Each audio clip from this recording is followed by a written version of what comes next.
আলহামদুলিল্লাহ, আল্লাহর কাছে শুকরিয়া। অনেক বলা যায় এক ধরনের নাটকীয়তার পথ। হবে কি হবে না একটা দোদুল্যমান অবস্থা ছিল, একটা সন্দেহ ছিল। সবার মাঝে কেমন একটা অস্থিরতা, পাঠক, লেখক সবার মাঝে একটা অস্থিরতা কাজ করছিল যে এবারে ২১শে বইমেলা সময় মতো হবে কিনা বা আদৌ হবে কিনা।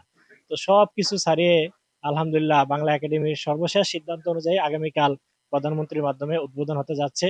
তো আল্লাহর কাছে শুকরিয়া যে এবারে মেলাটা আমরা ফেব্রুয়ারি অর্থাৎ ২১শে বইমেলা যেটা হয় সেই সময়ই হচ্ছে।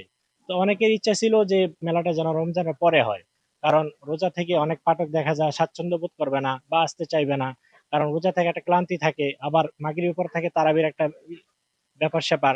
তো এই কারণে সবকিছু মিলাইয়া মানে প্রকাশকদের অধিকাংশ প্রকাশকরাই চাচ্ছিলেন যে মেলাটা ঈদের পরে করার জন্য। তো যা হোক সবকিছু মিলায় যেন হচ্ছে। তো আশা করি ইনশাল্লাহ ভালো কিছু হবে, কারণ এই সময়টা বই যারা পড়ে, যারা পাঠক মূলত, এদের কাছে আসলে সময় কোনো মেন ফেক না, বিষয় না। কারণ ওদের কাছে বিষয়টা হচ্ছে যে আমি বই সংগ্রহ করব, এটা যে কোনো সময় হোক। তো আমি আশা করি ইনশাল্লাহ মেলাটা প্রাণবন্ত হবে এবং পাঠকরা আসবে। হ্যাঁ, পাঠক সমাবেশ হবে। আহ, সবকিছু মোটামুটি ভালো হবে এটাই আশা করতেছি আর কি। এবারে বইমেলা নতুন চমক অবশ্যই আছে, কারণ যেহেতু আবার সময়েরও একটা ব্যাপার স্যাপার আছে।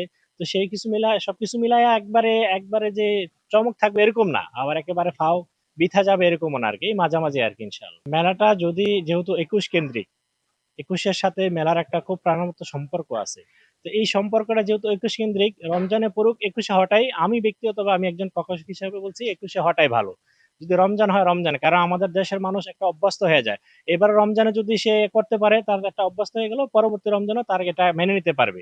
এবছর একটু আনিজি লাগতেছে, কারণ রমজানে কখনো আমাদের ২১-এ বইমেলা হয় নাই। তো আশা করি আগামীতে রমজানে পড়লেও কোনো তেমন একটা এফেক্ট হবে না। আমার কাছে মনে হচ্ছে বিগত মেলার চেয়ে কিছুটা পার্থক্য আছে অবশ্যই। কারণ যেহেতু একে তো হলো নতুন, রমজান আগে কখনো পরে নাই। আবার হচ্ছে কি একটা সন্দেহ ছিল হবে কি হবে না, সবকিছু মিলাইয়া এবার কিছুটা হলো ফাটা যাবে।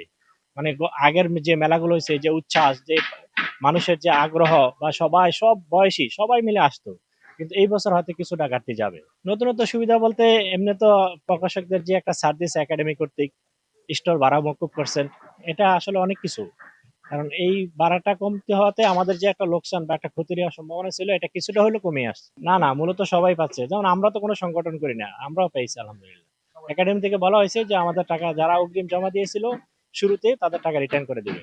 পাঠকদেরকে বলবো অবশ্যই আপনারা আসেন, আপনাদের সময় করে। এমন হতে পারে যে আপনি ইফতারি পরে তারাবির আগে একটা ভালো সময় থাকে, গ্যাপ থাকে ১-১.৫ ঘন্টা বা ২ ঘন্টা, ওই সময়টা এসে আপনারা আপনাদের পছন্দের বইগুলা নিয়ে যেতে পারেন। অথবা আসরের আগে হইতে পারে, ওই সময়টা বিকাল টাইমে ঠান্ডা কম গরম কম থাকবে, ওই সময়টা কাজে লাগাইতে পারবে। ইনশাল্লাহ আমি আশা করি পাঠকরা অবশ্যই আসবেন এবং মেলাকে মেলার মতো আগের মতো করেই ইনশাল্লাহ প্রাণবন্ত এবং উচ্ছ্বাস করে ফেলবেন ইনশাআল্লাহ। আমার প্রকাশনীর নাম মাকতাবাতুন নূর, আমি প্রকাশক প্রকাশক মাকতাবাতুন নূর মোহাম্মদ দেলোয়ার হোসাইন। আপনাদেরকে অসংখ্য ধন্যবাদ। আশা করি আপনাদের মাধ্যমে এই মেলাকে আরো মানুষের মাঝে ছড়িয়ে দিতে পারবো ইনশাআল্লাহ। আল্লাহ আপনাদেরকে উত্তম প্রতিদান দেয়। আমি